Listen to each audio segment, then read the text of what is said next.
अस्सलाम वालेकुम नाजरीन, पाकिस्तान खबर टीवी के प्रोग्राम माइंड गेज के साथ मैं हूं खालिद भट्टी।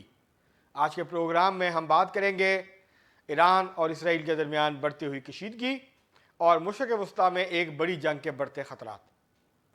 मशरक़ वस्ता जो पहले ही एक गैर यकीनी की अदम इस्तेहकाम की कैफियत से दो चार है।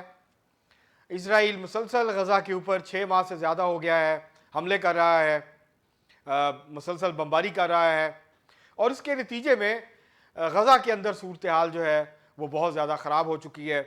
ग़ज़ाई किल्लत है, बाकी मामलात हैं। उसके बाद हुआ ये कि बजाय इसके कि इसराइल ये कोशिश करता कि गज़ा के अंदर जो जंग है, जब उसने हम जो है वो बमबारी की, तबाही बर्बादी फैला दी, तो उसके बाद आहिस्ता आहिस्ता उस जंग से बाहर निकलता। लगता यह है कि इसराइल के इस वक्त इरादे ये हैं कि वो इस जंग को मज़ीद तूल देना, ना सिर्फ ये कि गज़ा में तूल देना चाहता है, बल्कि उसके साथ साथ वो इस जंग को मशरक़ वस्ता के दीगर हिस्सों में फैलाने की ख्वाहिश भी रखता है। और ऐसा लगता है इसराइल की कार्रवाइयों से कि वो मुसलसल इस कोशिश में है कि ईरान को इश्तियाल दिलाया जाए और फिर वो कोई बड़ा हमला कर सके ईरान पे, उसको एक जवाब मिल सके और वो इसराइल ईरान के ऊपर जो है वो हमला कर सके। अब इसराइल जो है वो ये कह रहा है कि ईरान ने जो है वो बैनुल अक़वामी क़वानीन की खिलाफ वर्जी की है और ईरान ने जो उसके ऊपर मिसाइल और ड्रोन अटैक किया है ये बैनुल अक़वामी क़वानीन की खिलाफ वर्जी है और ये एक जारियत है जिसका हम के जवाब देंगे। ईरान का कहना यह है कि उसने जवाब दिया है उस हमले का जो इसराइल ने शाम में उसके सफारत खाने पर किया था, जिसके नतीजे में ईरान के 7 सफारतकार और उनके जो पासदारान इनकलाब हैं उनके 2 कमांडर जो हैं उसके अंदर शहीद हो गए थे, उसके अंदर हलाक हो गए थे उस हमले के अंदर। उसके बाद फिर ये कशीदगी बढ़ी, ईरान ने जवाबी हमले का ऐलान किया था।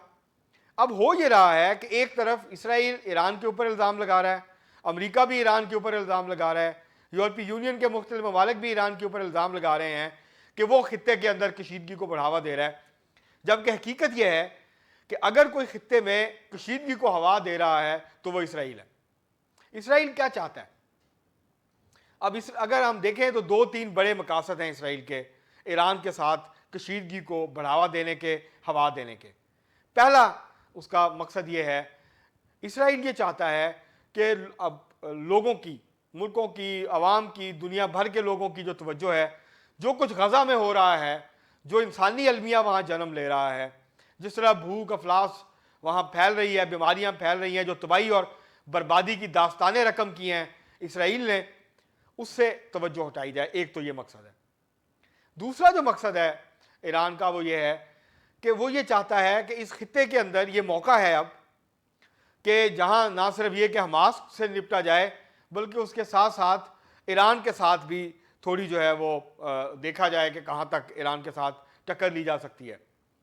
और वो ये चाहता है कि कशीदगी में इजाफा हो और ताकि यूरोपीय यूनियन और अमेरिका को मजबूर किया जाए कि वो ईरान के हवाले से मजीद सख्त मौक़िफ़ इख्तियार करें, ईरान के ऊपर मजीद सख्त पाबंदियाँ आयद करें। जो थोड़ा बहुत लेन देन या ताल्लुकात बाकी भी बचे हैं तो उनको भी ख़राब, मजीद जो है उसको ख़राब किया जाए और ईरान को मुकम्मल तौर पर आइसोलेट किया जाए।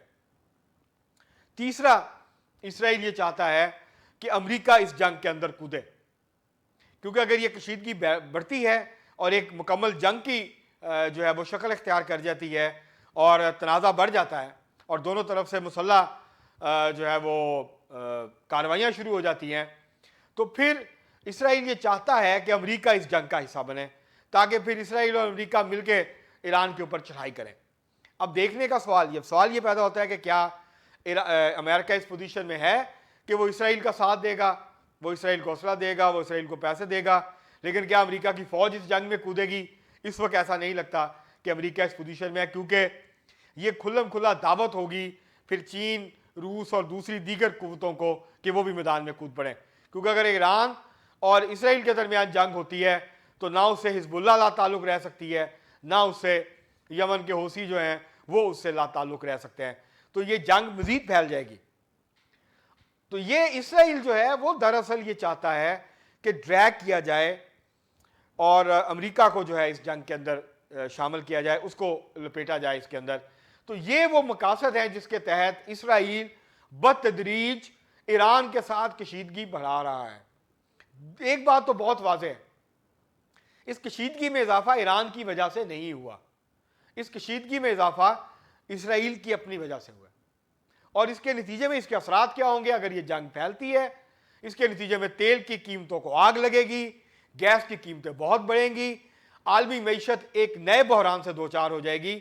और पाकिस्तान जैसे मुल्क जिनकी मईशतें पहले से मुश्किलात से दो चार हैं, वहाँ हमारे जैसे मुल्कों के लिए मुश्किलात और बढ़ जाएंगी। पाकिस्तान की मईशत के ऊपर बहुत बुरे असरात होंगे। इस पूरे मशरक़ वस्ता के जो खित्ता है, यहाँ के अवाम की ज़िंदगियाँ मज़ीद जीरन होंगी, बेरोज़गारी बढ़ेगी, महंगाई बढ़ेगी, पूरी दुनिया में महंगाई का तूफान आएगा, ईंधन की कीमतें जो है वो बहुत बढ़ जाएंगी। इसके नतीजे में अदम इस्तेहकाम बढ़ेगा पूरी दुनिया में और आलमी मईशत जो है वो ख़तरात से जो है वो दो चार हो जाएगी। और जहाँ इस जंग के नतीजे में इंसानी जानें ज़ाया होंगी, इंसानी जानों का ज़िया होगा, वहीं पर बड़े पैमाने पर मालियाती तौर पर भी नुकसान होगा और वह भी इंफ्रास्ट्रक्चर की जो है वो तबाही भी हो सकती है। तो ये ख़तरनाक जंग होगी, ये कोई फिर दोनों मुल्कों के लिए आसान नहीं होगा। अब इसराइल जो है वो बहुत कैलकुलेटेड मूव्स कर रहा है। मसला इसराइल को पता था जब इसराइल ने हमला किया था दमिश्क में, शाम के अंदर जो ईरान का सफारत खाना है, कि इस हमले का रिएक्शन आएगा, ईरान जो है वो उसका रिएक्शन देगा, क्योंकि ईरान के पास कोई चॉइस नहीं। ईरान के अंदर शदीद दबाव बढ़ रहा था, ईरान के अंदर से बहुत दबाव था और बाहर से भी दबाव था, लेकिन ईरान से अंदर से दबाव था कि अगर ईरान कार्रवाई नहीं करता इसराइल के खिलाफ तो ये इसको देखा जाएगा, इस बात के तौर पर देखा जाएगा कि ईरान बहुत कमज़ोर है, ईरान इस पोजीशन में नहीं है कि वो इसराइल के खिलाफ कोई कार्रवाई कर सके। तो इसलिए ईरान को ये कार्रवाई करनी पड़ी। अब ईरान ने ये ऐलान किया है कि उसने अपना ऑपरेशन मुकम्मल कर लिया है।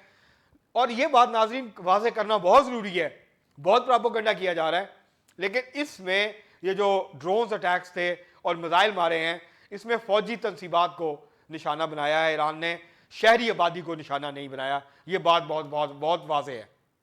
उसमें फ़ौजी अड्डे को निशाना बनाया गया है, एक दो एयर बेसिस को जो है वो निशाना बनाया गया और दीगर फ़ौजी तनसीबात को। तो ये जो है ये बात बिल्कुल वाज़ेह है कि उसमें शहरी आबादी को निशाना नहीं बनाया। अब देखते हैं, इसराइल कह रहा है कि वो इंतकामन जो है वो दोबारा कुछ जवाबी कार्रवाई करेगा, ईरान फिर मजबूर होगा और इस तरह ये आहिस्ता आहिस्ता ये कशीदगी बढ़ेगी और फिर एक खुली जो जंग है उसकी शक्ल इख्तियार कर सकती है। इस बात के ख़तरात जो हैं वो बहरहाल मौजूद रहेंगे और ये कशीदगी जो है एक बड़ी जंग की शक्ल जो है वो किसी भी वक्त इख्तियार कर सकती है।